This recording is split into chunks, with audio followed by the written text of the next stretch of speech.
और यहाँ पर मनोहर लाल खट्टर आपको दिखाई दे रहे हैं चुनावी मैदान में। अशोक सिंघल हमारे साथ जुड़े हुए हैं। अशोक, प्रतिष्ठा दांव पर है मनोहर लाल खट्टर की करनाल से, क्या है मिजाज, सुबह सुबह का माहौल दिखाई दे रहे हैं पूर्व मुख्यमंत्री जी? देखिए, मनोहर लाल जी सुबह सुबह पहुंचे हैं वोट डालने के लिए और ये उनकी विधानसभा क्षेत्र में रही है। करनाल 2 बार यहाँ से विधायक रहे हैं, पहला लोकसभा चुनाव लड़ रहे हैं।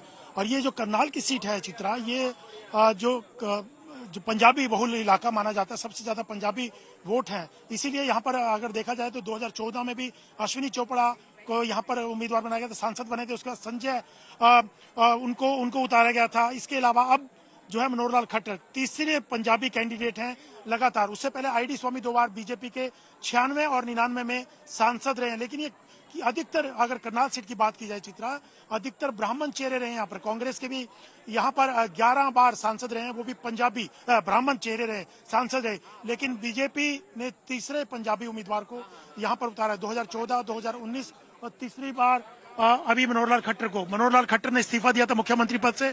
उसके बाद वो चुनाव लड़ रहे हैं। उनके सामने दिव्यांशु बुद्धि राजा जो कि कांग्रेस के उम्मीदवार हैं, वो भी पंजाबी कैंडिडेट है, लेकिन वो करनाल से ना होकर के बल्कि बाहर के रहने वाले हैं। एक मुद्दा सबसे बड़ा यहाँ बीजेपी की ओर से बनाया जा रहा है कि वो बाहर के उम्मीदवार हैं। लेकिन यहाँ पर क्योंकि पंजाबी बहुल इलाका है, इसलिए बीजेपी ने पंजाबी पे दाव लगाया है मनोहर लाल खट्टर को उतार करके। लेकिन सबसे बड़ी बात यह है कि यहाँ पर जितने पंजाबी हैं उतने ही यहाँ पर जाट वोटर भी हैं। उसके अलावा ब्राह्मण है नंबर 3 पर। तो बीजेपी की कोशिश ये है कि जो मनोहर लाल सेकंड टाइम मुख्यमंत्री 2 बार मुख्यमंत्री रहे हैं और यहाँ से ही करनाल से ही विधानसभा का प्रतिनिधित्व करते रहे हैं। आप देख सकते हैं कि मनोहर लाल खट्टर जो है सामने दिखाई दे रहे हैं। आप अभी वोट डाल करके मनोहर लाल जी आए। मनोहर लाल, तो आप देख सकते हैं कि अभी वोट डाला उन्होंने। पहला लोकसभा का चुनाव भी वो लड़ रहे हैं, 2 बार विधायक रह चुके हैं। और आप देख सकते हैं कि जो करनाल की बात है, करनाल में हमेशा से यहाँ कांग्रेस, अगर कांग्रेस सीट ज्यादा कांग्रेस का डोमिनेशन रहा है अगर बात की जाए 1957 के बाद से। लेकिन उसके बाद 2014 से बीजेपी ने ये सीट लगातार जीती है चित्रा।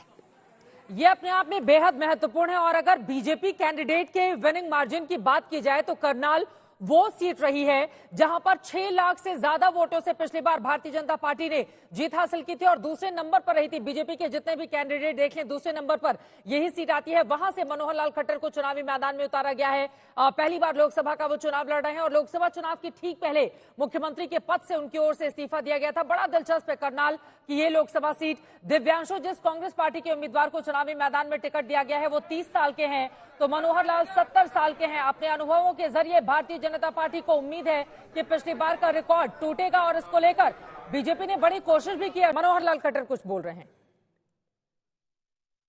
पहला वोट डाला है। क्या कहना चाहेंगे सर, क्या कहना चाहेंगे लोगों को? मैंने प्रातःकाल उठ करके संविधान को स्मरण कर, अपने आराध्य देव को स्मरण कर और आज ये वोट डाला है।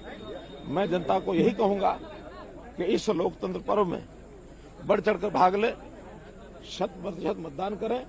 और उसमें पार्टी के नाते अपील है कि भारतीय जनता पार्टी को अधिक से अधिक वोट डालें। सर, मुकाबला कैसे देख रहे हैं सर इस बार? मैं पूरे लोकसभा के सभी 9 की 9 विधानसभा में 1 या 2 बूथ सब जगह जाकर के और सायंकाल तक मुझे लगता है मैं सभी 9 विधानसभाओं में एक बार होके आऊंगा। पिछली बार जीत का अंतर 4.5 लाख से 6.5 लाख से ज्यादा था। इस बार क्या लगता है जीत का अंतर क्या? ये हमने जनता पर छोड़ा है, जनता पर छोड़ा है। और हमने अपील जरूर की है कि अधिक से मतदान करें।